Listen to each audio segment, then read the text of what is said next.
Hey everyone, and welcome back to Thesaurus Thrive. I'm Lily, your host, and I am so excited to dive into today's topic with you all.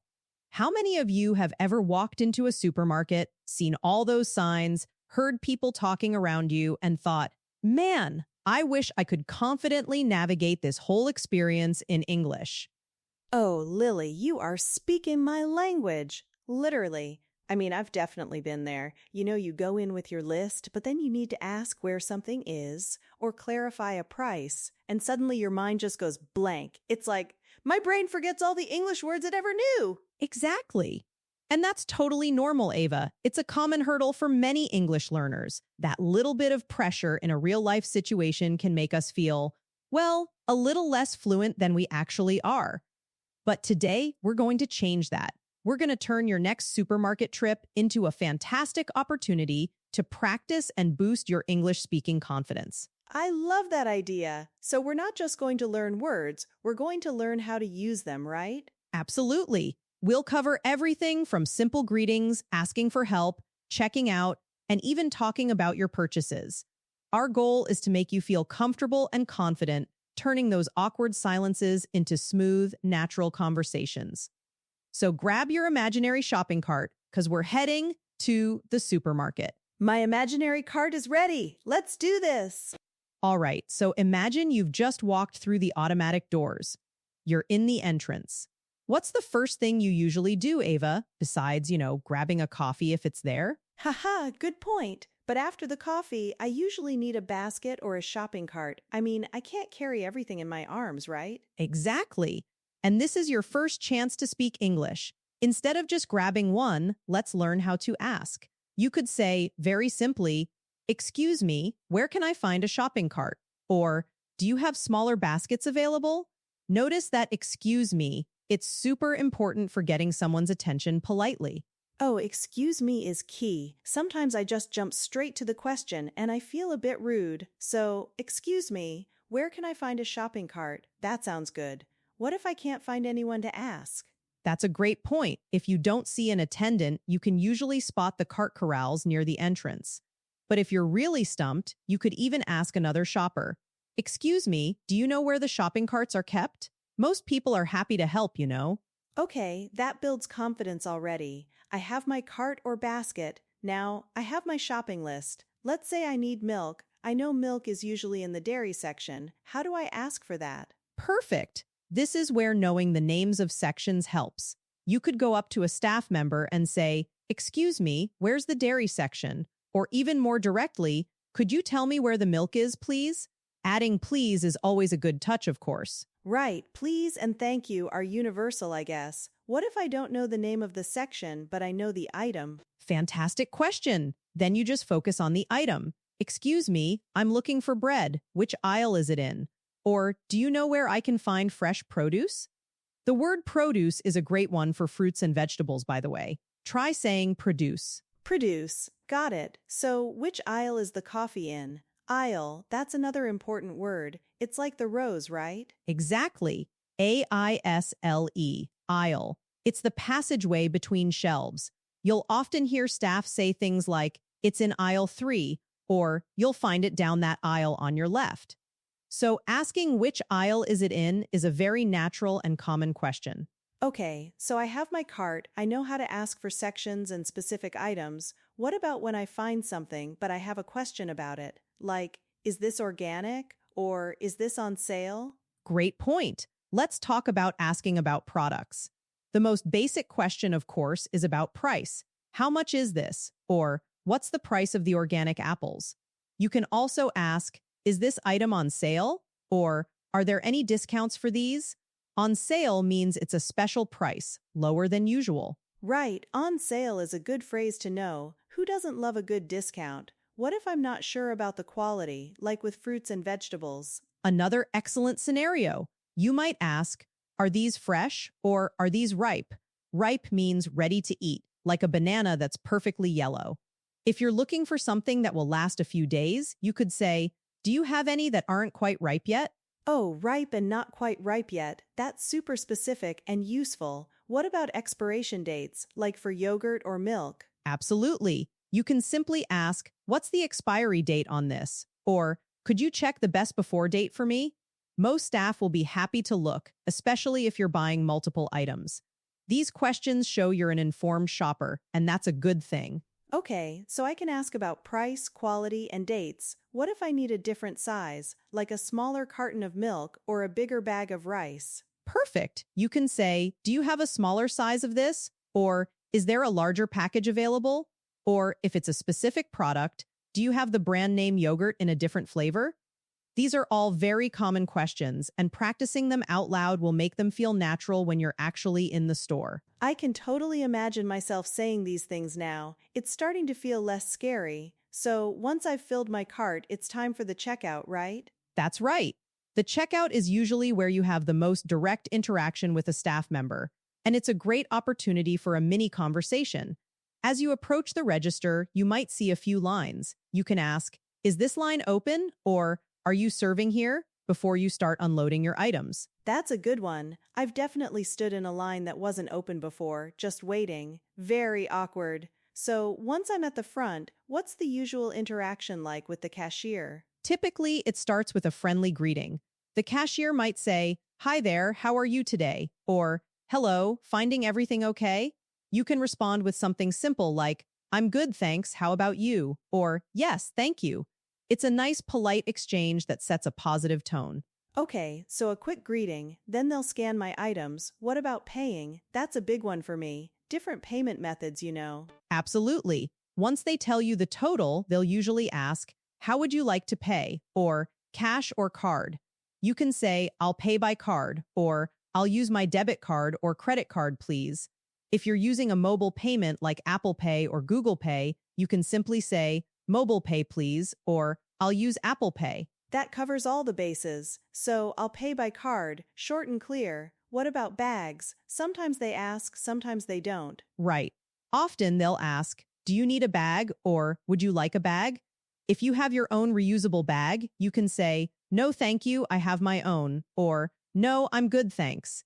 If you do need one, "Yes, please, just one," or, "Yes, a few bags, please," depending on how many you need.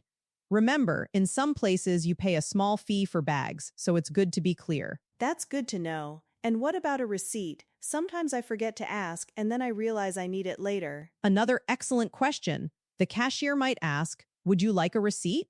If you do, "Yes, please." If not, "No, thank you." If they don't ask and you want one, you can say, "Could I get a receipt, please?" Or, "Can I have the receipt?" Simple, direct, and effective. Okay, I think I've got the whole checkout process down. What about saying goodbye? Just a simple thank you. Exactly. A simple thank you or "Thanks, have a great day" is perfect. The cashier will likely respond in kind. It's a small interaction, but it adds up to a lot of speaking practice and shows you're comfortable engaging in everyday English. This is so much more detailed than I expected and really helpful. I'm actually starting to visualize myself doing all this. That's the goal. Now, let's just quickly recap some key vocabulary we've talked about and add a few more for good measure. We mentioned shopping cart or trolley if you're in the UK, and basket. We have AISLE for the rows between shelves. Then we have different sections: dairy section for milk, cheese, yogurt; produce section for fruits and vegetables; bakery for bread and pastries; deli for sliced meats and cheeses; meat section and seafood section for, well, meat and seafood. Those are all super practical. I often get confused between bakery and just bread section, you know? It happens. Bakery is more general, referring to where all the baked goods are. Then we have frozen foods for things like ice cream and frozen vegetables, dry goods for pasta, rice, flour, and snacks for chips and cookies. Knowing these sections helps you narrow down your search and ask more specific questions. Okay, that's a really comprehensive list of sections. What about words related to the state of products? Excellent point. We used fresh and ripe. You might also hear organic for food grown without artificial chemicals. Local means it's produced nearby, which many people prefer. For items like milk or bread, you might ask about the expiration date or best before date. Sometimes things are out of stock, meaning they don't have it right now. Or they might say, "We just got a fresh delivery," meaning new items have arrived. Out of stock. That's a good one to know so I don't keep looking for something that isn't there. And fresh delivery, that sounds hopeful. Exactly. Now let's practice putting some of these phrases together. I'm going to give you a few sentences, and I want our listeners at home, along with you, Ava, to repeat them out loud. Don't be shy. The more you say them, the more natural they'll feel. I'm ready to repeat. Great. Here's the first one. Excuse me, where can I find the milk? Repeat after me. Excuse me, where can I find the milk? Excuse me, where can I find the milk? That felt good, clear and simple. Fantastic. Next one. How much are these apples? Try it. How much are these apples? How much are these apples? Perfect for comparing prices. You got it. And remember to sound natural, like you're actually asking a question. Okay, third one. Can I pay with a credit card? Say it with me. Can I pay with a credit card? Can I pay with a credit card? That's super practical. It really is. And last one for our mini practice. Do you have a reusable bag? Go ahead. Do you have a reusable bag? Do you have a reusable bag? I like that one. It's environmentally friendly too. Excellent, Ava, and excellent to all of you listening and practicing. See how just a few key phrases can unlock so many everyday situations? Now, to really bring this to life, let's do a quick role play. Ava, you're the shopper and I'll be the supermarket staff. Sound good? I'm ready. Let's pretend I've just walked in. Welcome to Fresh Mart. How can I help you today? Hi, excuse me. I'm looking for the dairy section. Could you point me in the right direction? Certainly. The dairy section is straight ahead, past the produce, on your left. It's in aisle 4. Thank you so much. Oh, actually, one more thing. Do you have almond milk, and is this organic? Yes, we have a variety of almond milk brands. They're right there with the regular milk. And yes, many of our almond milk options are organic. Just check the labels for the organic certification. Great, thanks. And how much is this one, the large carton? That large organic almond milk is usually $4.99, but it's on sale this week for $3.75. Oh, perfect. I'll take 2 then. And I also need some fresh berries. Are these blueberries ripe? Let me check. Yes, these look perfectly ripe and sweet today. We just got a fresh delivery this morning. Wonderful. Okay, I think I have everything. I'm ready to check out. All right, the checkout lines are just over there. Feel free to use lane number 2. Have a good day. You too. Thank you again. See how smoothly that went, Ava? You used several of the phrases we discussed. You asked for help, inquired about a sale, and even checked the ripeness of the fruit. That's real, practical English in action. It felt much easier when I knew what to say, and I didn't feel as nervous as I thought I would. This is great. That's exactly the feeling we want you to have. Now, before we wrap up, I want to give you a few motivating tips to keep improving your English fluency, especially for these everyday situations. Yes, please. I'm all ears. Okay, tip number 1. Start small and don't be afraid to make mistakes. Seriously, nobody expects you to be perfect. The goal is communication. Even if you just use one new phrase or ask one simple question during your next supermarket trip, that's a huge victory. Every small step builds confidence and momentum. Think of it as an experiment, not a test. That's a relief, honestly. Sometimes the fear of making a mistake just stops me from speaking at all. And that's the trap, right? So challenge yourself to just try one thing. It could be as simple as asking, "How are you?" to the cashier. You'll be surprised how much easier it gets with just a little practice. My second tip is to listen actively. When you're in the supermarket or any public place, pay attention to the English around you. How do staff talk to customers? What questions do customers ask? You don't have to participate, just observe and soak it in. You'll pick up natural rhythms and common phrases just by listening carefully. That's smart. It's like a free language lesson happening all around me. I never thought of it that way. It totally is. And tip number 3, which ties into listening practice silently, or even better, narrate your shopping trip in English in your head.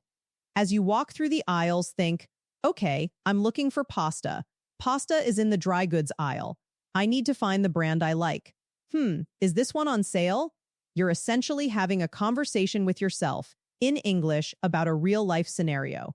This helps you think in English, which is a huge step towards fluency. Wow, narrating my own shopping trip. That's genius. It's like I'm practicing without anyone even knowing. That reduces the pressure a lot. Exactly. It's a fantastic way to build internal confidence before you try it out loud. And finally, tip number 4. Use a shopping list, but write your items in English. Instead of leche, write milk. Instead of manzanas, write apples. This reinforces vocabulary and trains your brain to associate the English word with the actual item you're looking for. It's a simple habit that makes a big difference. That's such a concrete, actionable tip. I can start doing that right away. This whole episode has given me so many tools. I feel much more prepared for my next grocery run. That's what we love to hear, Ava, and that's exactly what Thesaurus Thrive is all about, giving you practical, real-world English skills. Remember, every time you step out and engage in English, even in small ways, you're investing in your fluency journey. The supermarket is just one example, but these principles apply to so many daily interactions. I really appreciate how you broke it all down. It wasn't overwhelming at all, even though we covered so much. It felt natural and encouraging. My pleasure. And to all our amazing listeners out there, we hope you feel ready to conquer your next supermarket trip with confidence and a smile. Practice these phrases, use those tips, and most importantly, keep speaking. Your English journey is a continuous one, and every little bit of practice helps you grow. Thanks so much, Lily. This was incredibly helpful. You are very welcome, Ava. And thank you, everyone, for tuning in to Thesaurus Thrive. If you found this episode helpful, please do us a huge favor. Like this video, share it with a friend who's also learning English, and subscribe to our channel for more practical English lessons. Yes, absolutely. Let us know in the comments what other daily situations you'd like us to cover in future episodes. Your suggestions really help us tailor our content to what you need most. Fantastic idea, Ava. We love hearing from you. Keep practicing, keep thriving with your English, and we'll catch you in the next episode of Thesaurus Thrive. Bye for now. Bye, everyone. Happy shopping.